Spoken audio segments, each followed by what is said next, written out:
बनर्जी रंधावा जी, श्री गोविंद सिंह दोतासा जी, श्री विजेंद्र वाला जी, श्री हेमाराम चौधरी जी, श्री गोविंद राम मेघवाल जी, राजकुमार शर्मा जी, रीता चौधरी जी, जेपी चंदेलिया जी, जितेंद्र सिंह जी, दिनेश सुंदर जी, श्रवण कुमार जी, यहाँ उपस्थित सभी नेतागण, सभी कांग्रेस के कार्यकर्ता, बहनों और भाइयों, आप सबका इस सभा में बहुत बहुत स्वागत।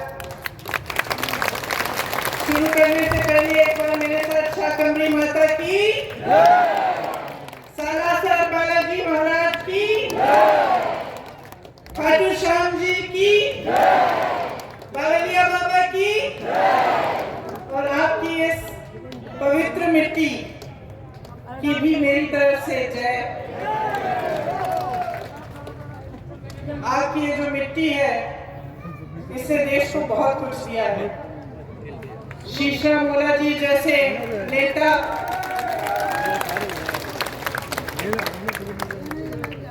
अनगिनत शहीद सैनिक, आपने इसी धरती से स्वतंत्रता की अलग जगाई। 1857 से लेकर आज तक आपकी धरती के वीर इस देश के लिए शहीद होने के लिए तैयार हैं।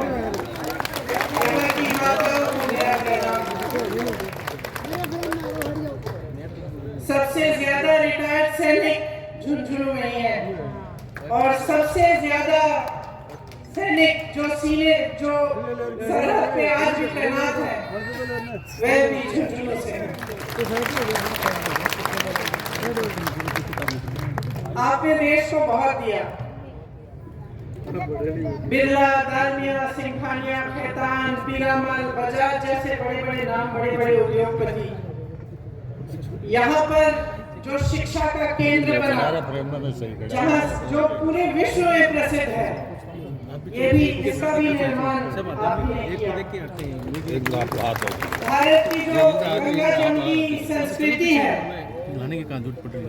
यहाँ झुंझुनू में इसका मिसाल भी है। तो घर चले जाएंगे सर, यहाँ चंचलनाथ जी के टीले पर कव्वाली भी इतनी जगह में आ जाएंगे, पूरे कवर हो जाएंगे। और कमरुद्दीन जी की दरगाह पर भजन आप खुद व्यवस्था करते, कोई दिक्कत नहीं दे रहे साहब। राजस्थान प्रदेश वीरों का प्रदेश है। अब फिर हम क्या लोग अब जबरदस्ती उंगली कर दो। आपने हमारे देश को कितना दिया। विजिट भी हमेशा खासियत रही है। आपकी मेहनती नहीं रही जनता, दिन रात काम करने वाले किसान, आप ही ने इस देश का निर्माण किया है, आप ही ने इस प्रदेश को आगे बढ़ाया है। आपका इतिहास शौर्य का है, शक्ति का है, एक ऐसा इतिहास है जिस पर पूरे देश को गर्व है। तो आज आपके सामने मैं चुनाव के मौके पर खड़ी हूँ। ओला जी ने कहा कि मेरे परिवार के बहुत सदस्य मेरे से पहले यहाँ आए, उन्होंने अपने परिवार के सदस्यों की भी बात की। शायद पायलट जी ने आस्था की बात की कि किस तरह से झुंझुनू के लोगों ने इन नेताओं में अपनी आस्था रखी। चुनाव आता है तो हर पार्टी के लोग, हर पार्टी के नेता आते हैं, सबके भाषण सुनते हैं आप। कभी कभी मेरे मन में आता है कि सबके भाषण एक ही लगते हैं मुझे। हम उनको दोष देते हैं, वो हमें दोष देते हैं। हम कहते हैं कि वो भ्रष्ट है, वो कहते हैं हम भ्रष्ट हैं। हम कहते हैं कि हम सेवा करते हैं, वो कहते हैं कि वो सेवा करते हैं। तो आपको कैसे मालूम होगा कि किसी बात सही है और किसी नहीं है? और इस देश को चलाने के लिए, प्रदेश को चलाने के लिए आप एक नेता में या एक पार्टी में क्या उम्मीद रखते हैं, क्या चाहते हैं उससे? आपने इस बात को गहराई में, आपने इस बात के बारे में सोचा है? आज मैं इस बात को आपके सामने रखना चाहती हूँ कि जो नेता होता है, जो प्रदेश को चलाता है, देश को चलाता है, उसको एक गहरी समझ होनी चाहिए। किसी ने कहा विजन होना चाहिए, रोड मैप होना चाहिए। क्या होता है ये विजन, ये रोड मैप? ये होता है कि भविष्य में क्या बनाना चाहते हैं, किस तरह से प्रदेश का निर्माण करना चाहते हैं, देश को किस तरह से मजबूत बनाना चाहते हैं, और इसमें क्या क्या चीजें हैं जो उसको करनी चाहिए। और ये विजन जो होता है, ये रोड मैप जो होता है, इसी के जरिए फिर विकास होता है। जिस तरह से यहाँ आपका कॉलेज है, ये छात्राएं बैठी हुई हैं, आज आप पढ़ाई कर रहे हैं। अगर एक ऐसा नेता इस प्रदेश को चला रहा है जो आपके भविष्य के बारे में सोचे नहीं, आप कितनी भी पढ़ाई कर लें आपको जॉब नहीं मिलेगा, आप रोजगार ढूंढते हुए भटकते जाएंगे, रोजगार नहीं मिलेगा। अगर ऐसी सरकार है जो सोच नहीं रही है आगे के बारे में, भविष्य के बारे में, आप देखिए यहाँ पे वृक्ष पिलानी है आपके क्षेत्र में, किसी के सोच के जरिए बनी। बिरला जी ने बनाई, नेहरू जी ने उनका प्रोत्साहन किया, आप बनाओ, ऐसा इंस्टीट्यूट बनाओ जो विश्व में प्रसिद्ध हो जाए, उन्होंने किया। आज की सरकार को देखिए, आज की सरकार सिर्फ 2 उद्योगपतियों को का प्रोत्साहन कर रही है, सिर्फ 2। उनके जो मित्र हैं उनको पूरी देश की संपत्ति सौंपे जा रहे हैं, देश के बंदरगाह, देश के एयरपोर्ट, देश के जितने भी बड़े बड़े PSU थे। अब आप सोचिए, मैंने भविष्य की बात की, भविष्य में सोचते हैं तो सबसे ज्यादा क्या होता है जरूरी भविष्य के लिए, नौजवानों के भविष्य के लिए। बहनें आप यहाँ बैठी हैं, आप अपनी बेटियों को, अपने बच्चों को पढ़ाती लिखाती हैं, मेहनत करती हैं, रोज खेती में जाती हैं, मेहनत करती हैं, और उस मेहनत की कमाई से इन्हें पढ़ाती हैं। तो आप क्या उम्मीद रखती हैं इनके भविष्य के लिए कि बड़े होकर नौकरी मिलेगी, कमाएंगे, खुद अपना भविष्य मजबूत बनाएंगे? तो फिर एक ऐसी सरकार है जो रोजगार बना ही नहीं रही है, तो फिर आपके भविष्य का क्या होगा? जिसका विजन नहीं है, रोड मैप नहीं है कि रोजगार कैसे बनेगा। शिक्षा की एक नई संस्था नहीं बनाएंगे, जो पुरानी है उनको भी बिगाड़ के रख देंगे। अगर ऐसी सरकार होगी तो आपके भविष्य का क्या होगा? देखिए, रोजगार कहां से बनते, समझ लीजिए एक बात। सबसे पहले तो बड़े बड़े जो PSU थे इससे बनते थे। आज मैंने कहा आपसे, सब के सब अपने बड़े बड़े उद्योगपति मित्रों को सौंपते हैं, वहां प्राइवेटाइज हो जाता है, उसमें ना आरक्षण होता है और उसमें ना रोजगार बनते हैं। तो जिसमें सबसे बड़ी जो PSU थे जहां से रोजगार बनते थे, वो तो इन्होंने अपने बड़े बड़े उद्योगपति मित्रों को सौंप दिए। और ये भी नहीं कहा कि चलो जितने अच्छे उद्योगपति हैं, मैंने इतने नाम लिए आपके सामने जो सब आप ही के क्षेत्र के थे, इन सबका प्रोत्साहन सरकारों ने किया था एक जमाने में, सबको मदद की थी कि आप बड़े बनेंगे तो आप रोजगार दिलवाएंगे, आपकी कंपनियां बड़ी होंगी तो मजबूती होगी देश में।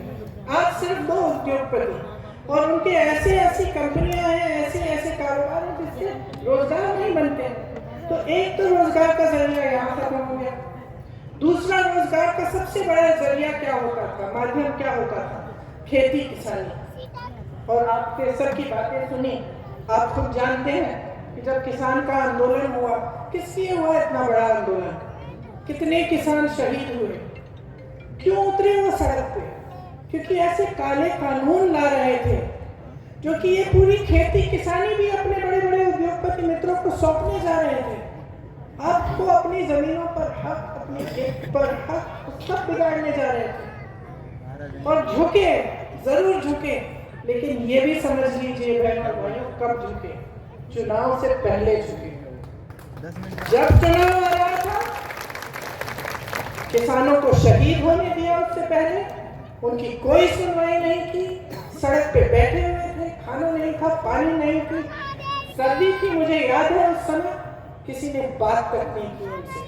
बात तब होनी शुरू हुई जब चुनाव सामने आ रहा था। तब तक हमने खुद आंदोलन किया। लखीमपुर खीरी में किसानों को अपनी जीप के नीचे कुचलने वाले मंत्री के बेटे को उन्होंने बचाया, और वो मंत्री उनके साथ मंच पर बैठा था। कुछ नहीं किया, तब किया जब चुनाव आने लगे। तो आप सोचिए, किसानों ने आंदोलन किया, क्यों किया? जैसे मैंने कहा, क्योंकि एक ऐसी नीति आ रही थी जो उनको कुचलने वाली थी। इसी तरह से हर वर्ग को देखिए, आप महिलाओं की बात कर रहे हैं, कब कर रहे हैं आजकल, क्योंकि आजकल नेता भी समझ रहे हैं कि महिलाओं का वोट बहुत कीमती है, इसीलिए आप सब महिलाओं की बात कर रहे हैं। लेकिन महिला आरक्षण की बात सबसे पहले किसने की? सालों पहले कांग्रेस पार्टी ने की। महिलाओं को आरक्षण किसने दिए? पंचायतों में सबसे पहले कांग्रेस पार्टी ने की। और इन्होंने एक ऐसा कानून पास किया है जो 10 साल तक ये कहते हैं लागू नहीं होगा। क्या करेंगे हम इस आरक्षण का अगर 10 साल हमें रुकना पड़ेगा इसके लिए? तो इनकी बातें जो है पूरी तरह से खोखली हैं। जो उदारता होनी चाहिए, जो समर्पण होना चाहिए, वो नहीं है। उदारता तो वो होती है जो किसान बाहर बैठा हुआ है सर्दी में, खा नहीं रहा है, पी नहीं रहा है, सुनवाई तो कर लो, समझ तो लो क्या कह रहा है इस देश की जनता, क्या कह रही है आपसे।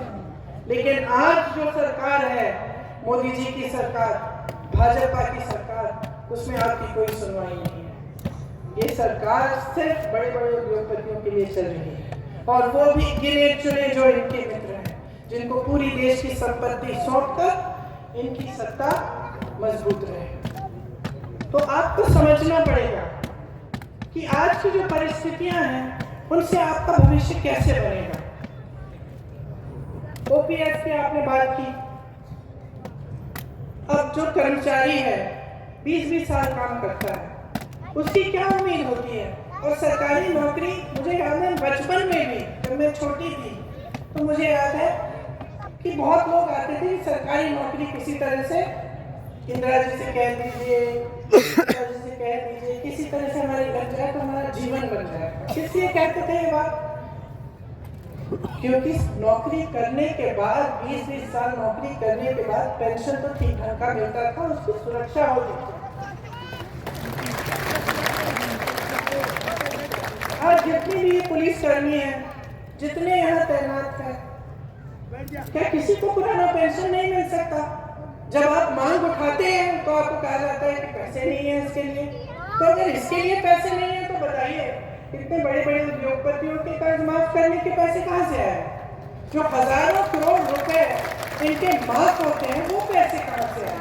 जो मोदी जी 2 हवाई जहाज अपने लिए विदेश में जाने के लिए खरीदते हैं, एक 8,000 करोड़ का, दूसरा 8,000 करोड़ का, 16,000 करोड़ के 2 हवाई जहाज सिर्फ अपने लिए खरीदते हैं, उसके लिए पैसे हैं। 20,000 करोड़ रुपए के आपके पास है खर्चने के लिए नए संसद को बनाने के लिए, जबकि पुराना संसद ठीक तरह से चल रहा है, उसका सुंदरीकरण करने के लिए आप 20,000 करोड़ रुपए खर्च करने के लिए तैयार हैं। लेकिन किसान की मांग, किसान का कर्ज माफ नहीं करेंगे। ओपीएस के लिए आपके पास पैसे नहीं। तो आज की सच्चाई ये है, असलियत ये है, आपने देश को अनगिनत शहीद दिए। इस सरकार ने क्या किया? आपके लिए अग्निवीर ले आया। जब मैं किसानों के लिए लखीमपुर खीरी में आंदोलन कर रही थी, उस समय जब इन्होंने किसानों को कुचला था जीप के नीचे, तो हम उनके परिवार से मिलने के लिए जाना चाह रहे थे, हमें रोक दिया गया। तो हमने, रात का समय था, हम निकल गए अपनी गाड़ी से, हम चले गए कि हम किसी न किसी तरह हम पहुंचेंगे परिवारों के पास। पुलिस ने सब जगह वो नाकाबंदी की हुई थी, हमें ढूंढ रहे थे, हम ऐसे ही निकल गए गाड़ी में पीछे छुप के। 4 बजे रात को हम एकदम एक दूर एक गांव में थे, कुछ नहीं था वहां, बिजली नहीं, कुछ नहीं था, और हम इंतजार कर रहे थे कि हमारे कुछ साथी जाके देखें कि पुलिस कार खड़ी है, हम दूसरी तरफ से निकले। तो मैंने देखा कि कम से कम 30-40 बच्चे 3:30 बजे सुबह सड़क पे आ गए। तो मैंने अपने साथियों से पूछा ये क्या हो रहा है? फिर दौड़ लगाने आए। मैंने कहा दौड़ किस लिए अभी इस समय? कहते नहीं, दौड़ लगाने आए हैं क्योंकि सेना में भर्ती होना चाहते हैं। तो मैंने खुद अपनी आंखों से देखा है कि यूपी के गांव-गांव में, हरियाणा के गांव-गांव में, राजस्थान के गांव-गांव में ये उम्मीद है नौजवानों में कि हम सेना में भर्ती होंगे, हमारा जीवन बनेगा, हमें अच्छी नौकरी मिलेगी और हम देश के लिए शहीद हो सकते हैं। और ये आशा, ये उम्मीद अपने दिल में रखते हैं कि हम देश की रक्षा करेंगे, हम देश की सुरक्षा करेंगे। बदले में क्या मिला? 4 साल की स्कीम कि आप सुबह ऐसी दौड़ लगा रहे हो, ट्रेनिंग कर रहे हो, हर तरह की मुश्किलों का सामना करके आप सेना में भर्ती होने की कोशिश करेंगे, और सेना में भर्ती होने के बाद 4 साल बाद आप घर वापस आ जाएंगे और आपको वो भी बेनिफिट्स नहीं मिलेंगे जो बाकी सेना में मिलते हैं। तो आजकल जब मुझे नौजवान मिलते हैं, मुझे कहते थे हम तो इस बार तो हम भरेंगे ही नहीं एप्लीकेशन, हम भर्ती ही नहीं होना चाहते, क्या फायदा है दीदी? तो जहां जहां आप देखो ये सरकार आपको दबाने की कोशिश करती है, आपके भविष्य को नकारती है, सिर्फ अपनी सत्ता, अपना भविष्य देखना चाहती है। आज बेरोजगारी इस देश में 45 सालों में सबसे ज्यादा बढ़ गई है। जैसे मैंने कहा, जहां जहां से रोजगार बनना था वो तो खत्म कर दिया आपने। जो छोटे कारोबार थे, छोटे बिजनेस, छोटी दुकानें, यहाँ से भी रोजगार बन गए। क्या किया? नोटबंदी लाए, जीएसटी थोप दी, अब हर चीज पे जीएसटी, सब कुछ महंगा हो गया, दुकानदार अपनी कमाई नहीं कर पा रहा। तो जहां जहां से रोजगार बनने थे वो सारा खत्म कर डाला। ऊपर से महंगाई इतनी बढ़ा दी कि प्रदेश की सरकारें आपके लिए महंगाई राहत कैंप लगा रही है। आपके लिए प्रदेश की अशोक गहलोत जी की सरकार महंगाई राहत शिविर लगा रही है, क्योंकि महंगाई भाजपा की जो देश में जो सरकार है केंद्र में, उन्होंने इतनी बढ़ा दी है। मेरी बहनें बैठी हैं, आपको मालूम है तो कुछ पकाना पड़ता है, कोई त्योहार होता है, अभी दशहरा था, दिवाली आएगी, तो मन में क्या बात है कि किस तरह से मैं करूंगी। आप कुछ खरीदना चाहते हैं घर के लिए, धनतेरस आएगा, धनतेरस पे खरीदना चाहते हैं, तो आपके दिल में हमेशा ये बात होती है कि कैसे करूंगी, कमाई तो कम हो रही है, महंगाई इतनी बढ़ रही है, बच्चों को पढ़ाना है, उनको स्कूल भेजना है, फीस भरनी है, किताबें खरीदनी है, कपड़े जूते खरीदने हैं।